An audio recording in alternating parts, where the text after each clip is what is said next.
Hi hello నమస్తే welcome back to your channel. నేను Vamsi. Present మనతోనే సీనియర్ జర్నలిస్ట్ భరద్వాజ్ సార్ ఉన్నారు మనతో. సార్ నమస్కారం సార్. ఈ 2 సినిమాలు రిలీజ్ అయినాయి. కంగువా సినిమా పాన్ ఇండియాగా రిలీజ్ అయింది కదా సార్, ఎలా అనిపించింది? దాని గురించి కొన్ని విషయాలు చెప్పండి మీరు. పాన్ ఇండియా సినిమా అనేది ఒక ఫార్ములాగా మారిపోయినటువంటి ఒక విచిత్రమైన సందర్భం అనే విషయాన్ని కాన్షియస్గా గుర్తు చేసింది ఈ సినిమా. గుర్తు చేయటం కాదు, ఇలా ఒక ఫార్ములా ఎమర్జ్ అయిపోయింది అనేటువంటి ఒక ఆందోళన కలిగించింది కంగువా సినిమా. శివ డైరెక్ట్ చేసినటువంటి సినిమా మీద సూర్య చాలా హోప్స్ పెట్టుకున్నాడు. అంటే దాదాపుగా ఇది తమిళ ఇండస్ట్రీ నుంచి వస్తున్నటువంటి ఒక బాహుబలిగా వాళ్ళు దీని మీద అంచనాలు ఉన్నాయి. ఈ సినిమా మీద కష్టం కూడా ఆ లెవెల్లో పడ్డాడు ఆయన. సూర్య ఇప్పటి వరకు వచ్చినటువంటి పాన్ ఇండియన్ సినిమాల్లో ఏ హీరో పడ్డ కష్టానికి కూడా తక్కువ కాదు, అవసరమైతే ఇంకొంచెం ఎక్కువే పడ్డాడు ఆయన. అంటే చాలా ఎమోషనల్గా కనిపించాడు సినిమాలో. అలాగే మిగిలిన క్యారెక్టర్స్ కూడా. అంటే డైరెక్టర్ శివ ఒక పాన్ ఇండియా సినిమా తీస్తున్నాను నేను అనేటువంటి ఒక స్పృహతో చాలా కాన్షియస్గా కథని డిజైన్ చేశాడు. అంటే ఏమేమి ఉండాలి, అంటే మనం ఒక వంకాయ కూర చేసేటప్పుడు ఏమేమి ఉండాలి అని ఇంగ్రీడియంట్స్ అన్నీ దగ్గర పెట్టుకుని చాలా జాగ్రత్తగా కూర చేస్తారు. అదే పద్ధతిలో ఒక పాన్ ఇండియా వంటకం వండాలి అనుకున్నప్పుడు ముందుగా దీనికి ఒక పార్ట్ 2 ఉండాలి అనేది రాసుకుంటాడు ఆయన. ఆ పార్ట్ 2కు ఒక ఇంట్రెస్టింగ్, అంటే పార్ట్ 1కు ఒక ఇంట్రెస్టింగ్ క్లోజింగ్ ఉండాలి, అది 2కి లీడ్ ఇవ్వాలి, ఒక సర్ప్రైజ్ ఉండాలి ఆ ఏరియాలో. ఆ సర్ప్రైజ్ ఒకటి రాసుకున్నారు ముందు. ఆ తర్వాత ప్రతి క్యారెక్టర్ని ఎలా ఉండాలంటే కొత్తగా కనిపించాలి, ప్రతి పాత్ర విచిత్రంగా కనిపించాలి, అలాగే ఒక కొత్త లోకాన్ని ఆవిష్కరించాలి. అసలు ఈ పాన్ ఇండియా అనేటువంటి కాన్సెప్ట్ ఎమర్జ్ అవటం వెనకాల ఒక ఆందోళన నుంచి పుట్టినటువంటి ఐడియా ఇది. అసలు సినిమా అనేది ఉంటుందా, సినిమా థియేటర్ ఉంటుందా అనేటువంటి ఒక భయం నుంచి ఆడియన్స్ అసలు థియేటర్కి వస్తారా రారా ఇలాంటి ఒక సందేహంతో ఒక క్రైసిస్ నడిచింది కొంతకాలం. ఏది పాండమిక్ టైంలోనూ తర్వాత కూడా. ఫస్ట్ ఫేజు సెకండ్ ఫేజుల్లో థియేటర్లు తెరిచిన తర్వాత జనాలు థియేటర్లకు రావాలంటే భయపడటం, అదే టైంలో ఇతర ప్లాట్ఫామ్స్ ఎమర్జ్ అవ్వటం. ఈ ఎమర్జ్ అయినటువంటి ప్లాట్ఫామ్స్ దిశగా ఆడియన్స్ డైవర్ట్ అయిపోతారు కాబట్టి వీళ్ళు థియేటర్కల్ ఎక్స్పీరియన్స్ ఇస్తే తప్ప థియేటర్కి రారు. ఈ థియేటర్కల్ ఎక్స్పీరియన్స్ ఇవ్వటానికి మన కథల్ని అద్భుత రసంలో చెప్పాలి.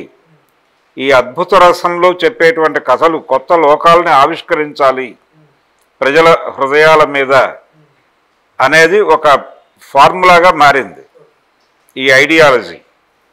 అలాంటి ఐడియాలజీ నుంచి నడిచినటువంటి నడకే ఈ కంగువా కూడా. దాని ప్రకారం ఒక కొత్త లోకాన్ని ఆవిష్కరించాలి అనే తాపత్రయంతో పంచకోణల కథ ఎంచుకున్నాడు ఈయన. ఈ మధ్య మనం దేవర చూసాం. దేవర కూడా ఇలాంటి బిలీఫ్తో వచ్చినటువంటి కథే. అది కూడా ఇదే ఫార్ములా. ఈ తరహా కథలకి ఇది ఒక ఫార్ములాగా మారిపోయింది. గతంలో మనకి ఈ ఫార్ములాస్లో యాక్షన్ ఫార్ములా ఒకటి ఉండేది, సెంటిమెంటల్ ఫార్ములా ఒకటి ఉండేది, ఫ్యామిలీ స్టోరీస్కి ఒక ఫార్ములా ఉండేది. అలా ఇప్పుడు పాన్ ఇండియా సినిమాలకు ఒక ఫార్ములా, స్థిరీకరణ జరిగింది అని ఈ సినిమాతో అర్థమైపోయింది జనాలకి. దీంతో ఏమవుతుంది, ఇది ఒక ఫార్ములాగా స్థిరీకరణ అయిపోయిన తర్వాత థియేటర్లోకి వెళ్ళినటువంటి ప్రేక్షకుడికి ఇది పాన్ ఇండియా సినిమా అంటే ఇలా ఉంటుంది అనేది ఒక బ్రెయిన్లో ఫిక్స్ అయిపోతారు. దాంతో రొటీన్నెస్ అయిపోతుంది. ఈ సినిమాలో కూడా ఆ ప్రమాదం జరిగింది. ఏది కంగువాలో కూడా ఈ కొత్త ప్రపంచాన్ని ఆవిష్కరించడం, ఈ హడావిడి ఎక్కువైపోయింది సినిమాలో. ప్రతి క్యారెక్టరు చాలా లౌడ్గా బిహేవ్ చేస్తుంది. ఎక్కడా కూడా కొంచెం హృదయమైనటువంటి సన్నివేశాలు లేవు సినిమాలో. చాలా ఎమోషనల్గా నడుస్తుంది సినిమా. ప్రతి క్యారెక్టరు చాలా ఎమోషనల్గా ఉంటుంది. దాని మధ్య ఒక సున్నితమైనటువంటి సెంటిమెంట్ని నడిపే ప్రయత్నం చేశాడు ఆయన డైరెక్టర్. అంటే ప్రధానంగా తను చెప్పదలుచుకుంది ఏంటంటే క్షమాగుణము, పగ సాధింపు, ఈ 2 అంశాలని తీసుకుని దాన్ని ఒక చిన్న ఎమోషన్తో చెప్పాలి అనేటువంటి ఒక ప్రయత్నం జరిగింది ఈ కథలో. దాన్ని మెచ్చుకోవాలి. ఓకే. అలాగే పార్ట్ 2కి లీడ్ ఇస్తూ ఒక క్యారెక్టర్ని ప్రవేశపెట్టారు. ఎవరు? కార్తీని ప్రవేశపెట్టారు. కార్తీని ప్రవేశపెడుతూ ఆ క్యారెక్టర్కి కూడా ఒక భిన్నమైనటువంటి నేపథ్యాన్ని ఇచ్చే ప్రయత్నం చేశాడు. అంటే ఒక రాజుగారు చనిపోతాడు, ఆయన వారసులు చనిపోతారు, రాజ్యానికి వారసులు లేరు అనేటువంటి ఒక పరిస్థితి దాపురించినప్పుడు ఆయన ఉంపుడు కత్తెకి పుట్టినటువంటి కొడుకు అతను అనివార్యంగా అతనికి రాజ్య బాధ్యతలు అప్పజెప్పేటువంటి ఒక పరిస్థితి. అది అంటే ఆ క్యారెక్టర్కి ఒక అద్భుతమైనటువంటి బ్యాక్గ్రౌండ్ క్రియేట్ చేశాడు. అది కొంత ఇంట్రెస్టింగ్గాను, ఎంగేజింగ్గాను, నెక్స్ట్ పార్ట్ ఎలా ఉంటుందో చూడాలి అనేటువంటి ఒక కోరిక కలిగించేదిగాను ఉంది. అలాగే ఈ బాబీ డియోల్ క్యారెక్టరు, వాళ్ళ బిహేవియరు, ఇవన్నీ కూడా ఇంకొక కొంచెం టచ్ చేసిన అంశం ఏంటంటే ఆ సినిమాలో కొంతమంది మహిళలు కలిసి వెడుతూ ఉండగా వాళ్ళ మీద దాడి జరుగుతుంది. దాడి జరిగినప్పుడు వాళ్ళు కమ్యూనికేట్ చేసుకుంటారు తమ సైన్యాధ్యక్షుడితో, మా పరిస్థితి ఇది, మమ్మల్ని కాపాడు అని. మిమ్మల్ని మీరు ప్రొటెక్ట్ చేసుకోగలరు, నేను మీకు అనేక యుద్ధ విద్యలు నేర్పించాను, ఇది మీకు పరీక్షా సమయం, మిమ్మల్ని మీరే ప్రొటెక్ట్ చేసుకుని బయటకు పడండి అని ఒక సిగ్నల్ ఇస్తాడు ఆయన. ఆ సిగ్నల్ని పాటిస్తూ వీళ్ళు ఎక్స్పెరిమెంటల్గా కష్టపడి వాళ్ళని చంపేసి వెళ్ళిపోతారు. ఆ సీన్ చాలా బాగుంది. అది కన్సీవ్ చేసిన పద్ధతి, నడిపిన పద్ధతి, అది ప్రజెంట్ సొసైటీకి నిజంగానే ఒక పాఠంలాగా నడిచింది ఆ సీన్, ఒక మెసేజ్ లాగా. అలాగే నేను ఇందాక చెప్పినట్టు పగ సాధింపు, క్షమ, ఆ రెండిటికి సంబంధించి ప్రతి మనిషిలోనూ ఉండవలసినటువంటిది ఏమిటి అనేది ఒక 2 క్యారెక్టర్ల మధ్య బాగా నడిపాడు. 2 క్యారెక్టర్లు, ఒక పిల్లవాడి క్యారెక్టరు, అలాగే సూర్య క్యారెక్టరు. ఈ 2 క్యారెక్టర్ని 2 ప్రపంచాల్లో నడుపుతాడు. అది ఈ సినిమాలో ఇంకొక ఇంట్రెస్టింగ్ పాయింట్ కంగువాకి సంబంధించి. ఇది మనకు ట్రైలర్స్ వీటిలో ఇది ఎక్కడో జరుగుతుంది, ఏదో కోణల్లో జరిగే కథ అనేది చెబుతూనే దాన్ని కొన్ని వందల సంవత్సరాల క్రితం అని మొదలు పెడతాడు.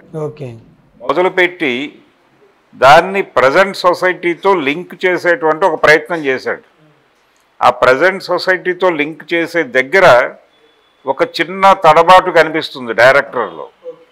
అంటే ఆ కోణలు, వాటికి సంబంధించి ఆ కోణలకి, అలాగే బయట నుంచి వస్తున్నటువంటి విదేశీ శక్తులకి ఒక కాన్ఫ్లిక్ట్ని బిల్డ్ చేస్తాడు ఓపెన్లో.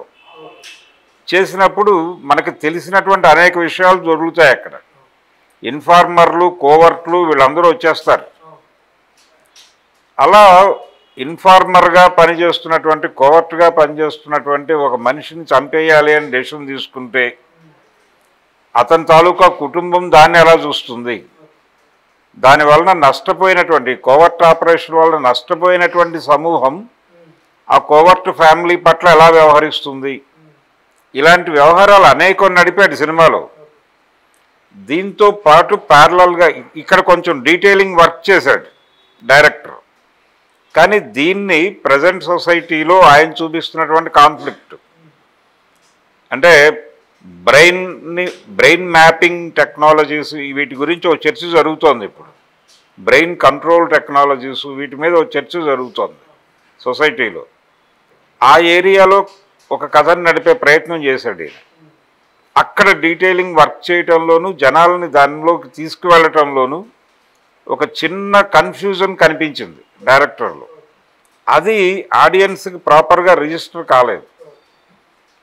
అలాగే ఈ కుర్రవాడిలో ఈ 2 జన్మల తాలూకా జ్ఞాపకాలు ఎలా డ్రైవ్ అవుతున్నాయి అనే దగ్గర కూడా ప్రాపర్ రీజనింగ్ కనిపించలేదు.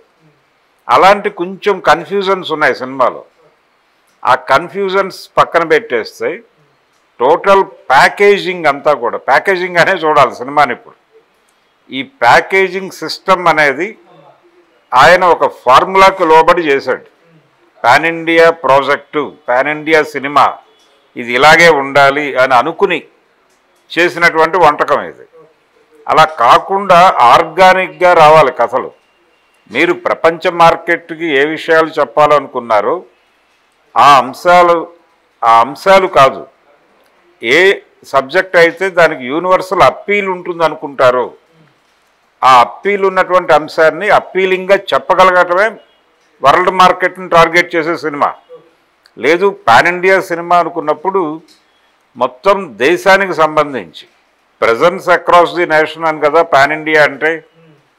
ఆ ప్రెజెన్స్ అక్రాస్ నేషన్ ఈ సినిమా ఉన్నప్పుడు ఏ అంశం చెబితే మొత్తం దేశం అంతా కనెక్ట్ అవుతుందో ఆ అంశం పట్టుకుని నువ్వు కథ చెప్పు. ఓకే, దాని నుంచి పక్కకొచ్చి రెండో వైపు టర్న్ అవుతున్నారు వీళ్ళందరూ. అంటే ఒక జానపద తరహా కథని చెప్పేస్తే పని అయిపోతుంది, ఓ కొత్త ప్రపంచంలోకి తీసుకెళ్తే సరిపోతుంది. గతంలో చిన్నపిల్లల మ్యాగజైన్స్లో వచ్చేవి రాకాసి లోయ ఇలాంటి కథలు, అలాంటి కథలు చెప్పేస్తే పని అయిపోతుంది అని అనుకుంటున్నారు. అనుకుని దాన్ని మళ్ళీ ప్రజెంట్ సొసైటీకి ఎలా కనెక్ట్ చేయాలి అనే ఒక తాపత్రయం కూడా కనిపిస్తోంది. ఈ తపన ఈ మధ్య కాలంలో వచ్చినటువంటి పాన్ ఇండియా ప్రాజెక్టులు దేవరాలో కనిపించింది, దీనిలోనూ కనిపించింది. దాంతో ఏంటంటే ఈ మ్యాచింగ్ అనేది, ఈ రెండు ప్రపంచాలని అనుసంధానం చేయటం అనేది చాలా కష్టమైన పని, చాలా కష్టమైన కసరత్తు కూడా. ఏ మాత్రం అశ్రద్ధ కనిపించినా ఆడియన్స్ డీవియేట్ అవుతారు. అది జరిగింది ఈ సినిమాలో, ఆ ప్రమాదం జరిగింది. అందుకని కంగువా మీద వాళ్ళు చాలా హోప్స్ పెట్టుకున్నారు, అది ఈ స్థాయిలో మార్కెట్ని బద్దలు కొడుతుంది అని. ఆ రేంజ్కి అయితే వెళ్ళే అవకాశం కనిపించలేదు సినిమా. వాళ్ళు చెప్పిన ఎక్స్పెక్టేషన్స్ లెవెల్కి వెళుతుందా అనేది అనుమానమే. దీనిలో ప్రధానంగా ఆ లౌడ్నెస్ తగ్గించుంటే బాగుండేది. ఆ లౌడ్నెస్ తగ్గించి కొంచెం హృద్యంగా కొన్ని సన్నివేశాలు నడిపి ఉంటే బాగుండేది. రెండోది ఆ రెండు క్యారెక్టర్ల మధ్య ఉన్నటువంటి అనుబంధము, అంటే ఎందుకు అతను అలా బిహేవ్ చేస్తున్నాడు, ఇతను ఎలా బిహేవ్ చేస్తున్నాడు, అతనిలో వచ్చినటువంటి ట్రాన్స్ఫర్మేషన్ ఏమిటి, ఈ మూడు విషయాల్ని చెప్పడానికి ఒక పాటను ఎంపిక చేసుకున్నాడు. కానీ అంతకంటే కొంచెం ఎమోషనల్ సన్నివేశాలు, వాళ్ళ మధ్య ఒక